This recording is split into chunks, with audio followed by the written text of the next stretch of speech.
Selamat pagi, kita bertemu kembali pada mata kuliah Teknik Pengelolaan Air Pertanian di pertemuan keempat. Pada pertemuan kali ini kita akan membahas mengenai kebutuhan air irigasi. Jadi, rumus pemberian air irigasi itu adalah jumlah kebutuhan air irigasi dikurangi hujan efektif dikurangi kontribusi air tanah. Jadi, pemberian air irigasi adalah berapa kebutuhan air irigasi dikurangi hujan efektif dan kontribusi air tanah sebagai air yang bisa ditambahkan ke dalam lahan.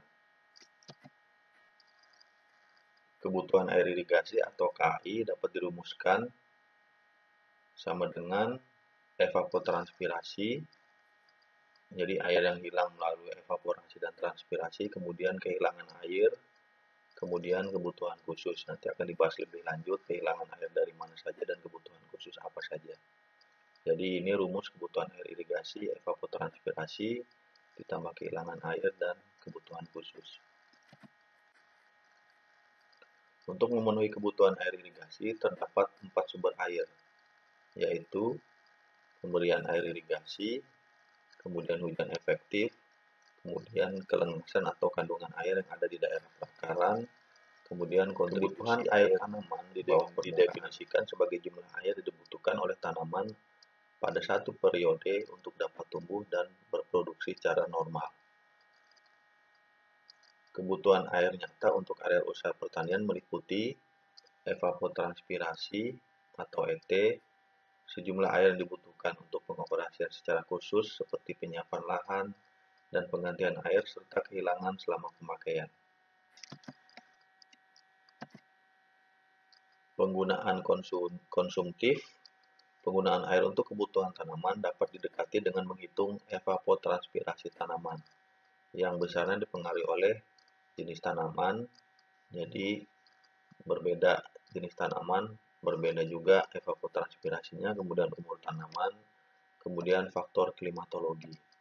Nilai evapotranspirasi adalah jumlah dari evaporasi dan transpirasi. Jadi evapotranspirasi adalah jumlah dari evaporasi dan transpirasi. Evaporasi air yang menguap dari permukaan tanah, kemudian transpirasi adalah air yang menguap dari tanaman. Evaporasi adalah proses perubahan molekul air di permukaan menjadi molekul air di atmosfer. Sedangkan transpirasi adalah proses fisiologis alamiah pada tanaman, di mana air yang dihisap oleh akar diteruskan lewat tubuh tanaman dan diuapkan kembali melalui permukaan daun.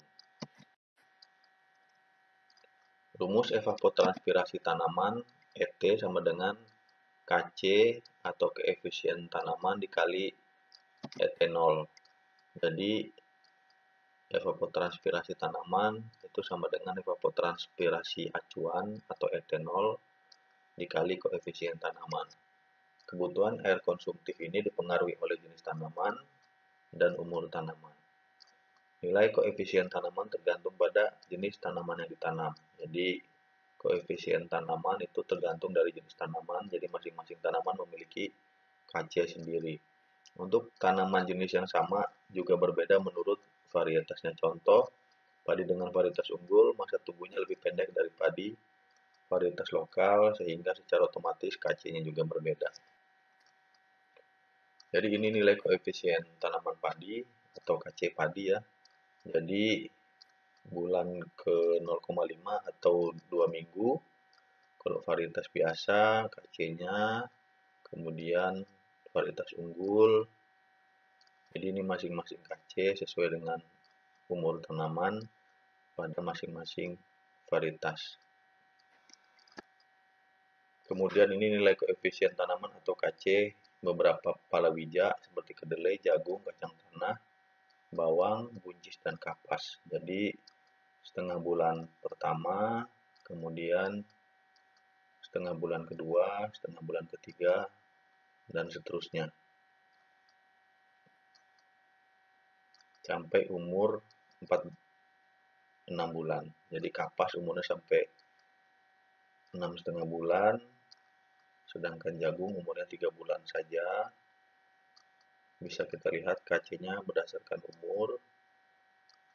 semakin meningkat, kemudian pada titik tertentu setelah memasuki fase generatif umumnya Kc-nya akan menurun. Ini pola dari pertumbuhan tanaman. Ini adalah fase inisiasi, ya, dari fase awal ditanam, kemudian ini fase perkembangan tanaman, kemudian ini fase pertengahan antara awal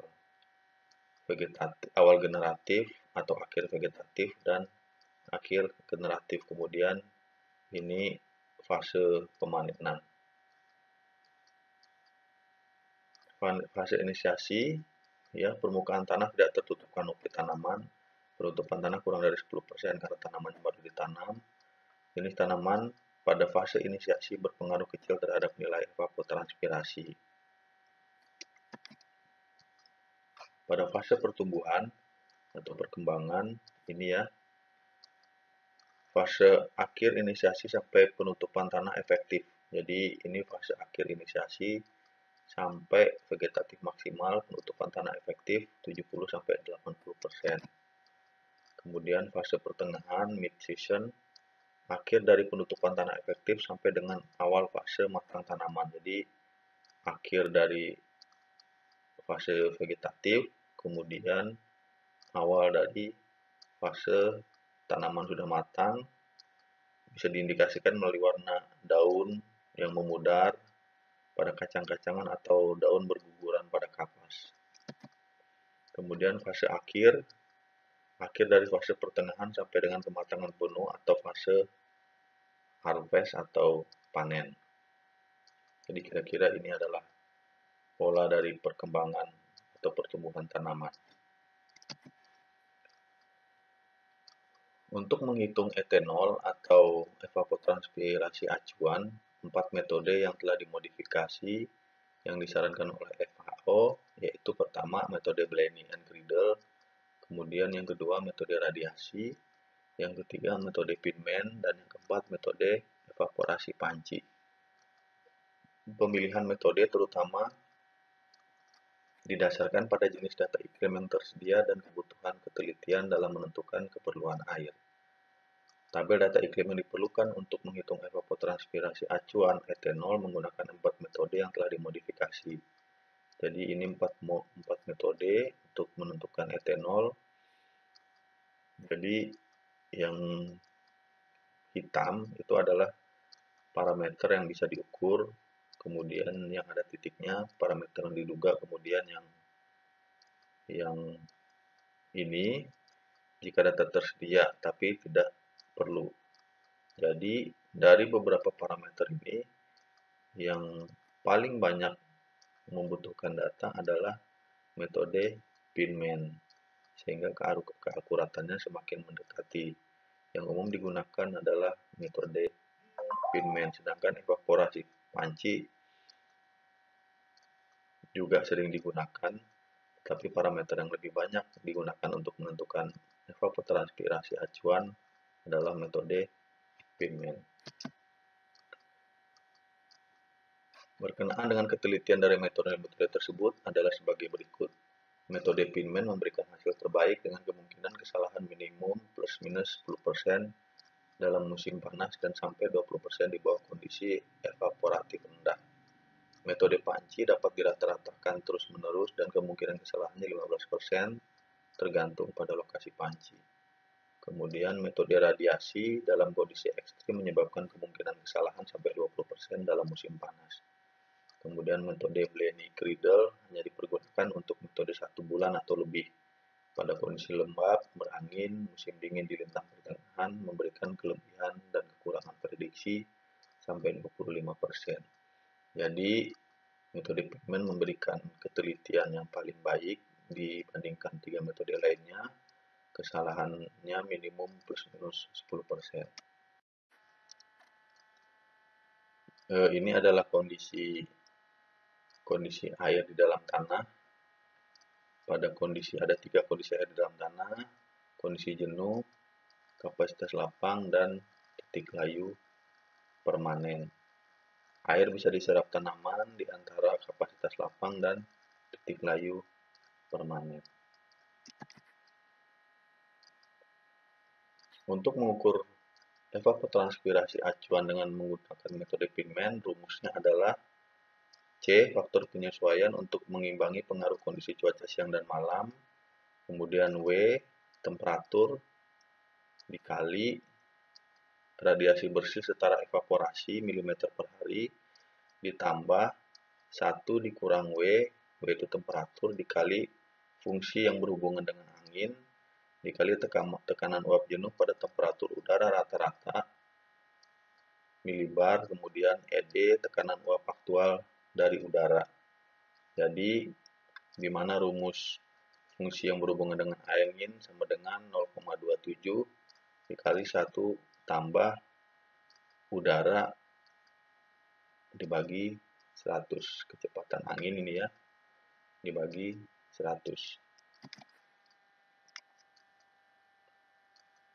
Kemudian menghitung evapotranspirasi acuan dengan menggunakan panci evaporasi. Pengamatan dan pengukuran evapotranspirasi umumnya dilakukan dengan menggunakan panci evaporasi atau evaporation pan dengan persamaan evapotranspirasi acuan sama dengan pembacaan pada panci evaporasi dikali koefisien panci. Panci evaporasi dibuat untuk meniru atau simulate kondisi evaporasi permukaan air bebas. Panci evaporasi dapat dipasang dengan posisi di atas permukaan tanah, di dalam tanah, dan mengambang di atas air. Jadi ukuran panci standar di Amerika seperti ini ya, diameternya 122 cm dengan kedalaman 25,4 cm. Jumlah penguapan permukaan air yang luas seperti permukaan danau adalah 0,7 kali hasil yang didapat dengan menggunakan alat atau panci evaporasi. Jadi kira-kira ini gambar dari panci evaporasi dengan spesifikasi dan ukurannya. Ini alat pengukurnya, kemudian ini level air, ini lebarnya, kemudian ini ketinggiannya 41 cm dari permukaan di dalam tanah, disisakan 5 cm. Nah ini ya, ini kemudian di atasnya ini adalah panci evaporasinya untuk mengukur evaporasi acuan. Silakan bagaimana cara kerja alat ini bisa dipelajari di referensi atau dicari di internet.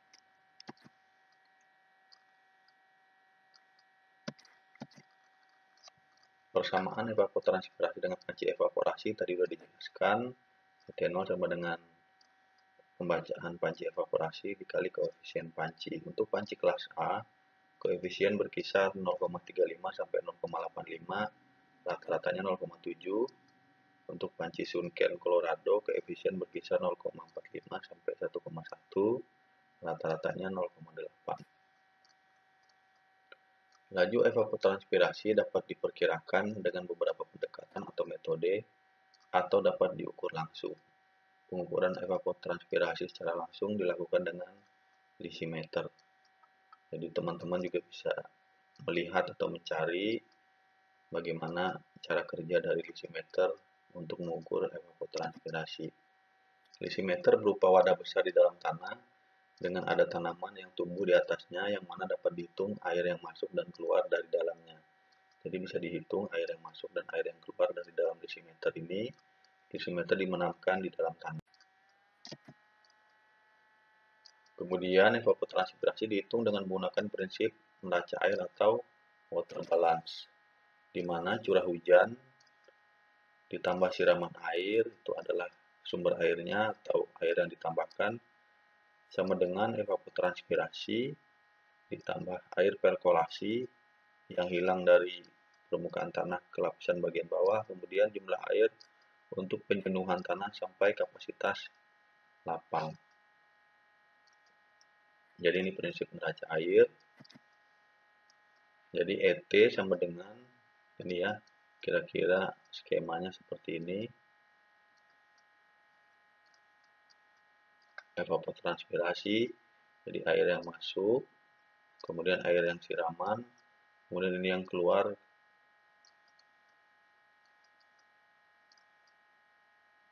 Air yang keluar mencapai kondisi tanah kapasitas. Itu saja materi yang bisa disampaikan pada pertemuan keempat. Apabila ada yang perlu ditanyakan, silahkan ditanyakan pada forum diskusi. Kemudian untuk hal-hal yang masih istilah-istilah yang masih bingung atau hal-hal yang belum dipahami, bisa juga dicari di beberapa referensi atau di internet. Demikian untuk pertemuan kali ini, sampai bertemu kembali di pertemuan selanjutnya. Terima kasih, selamat pagi.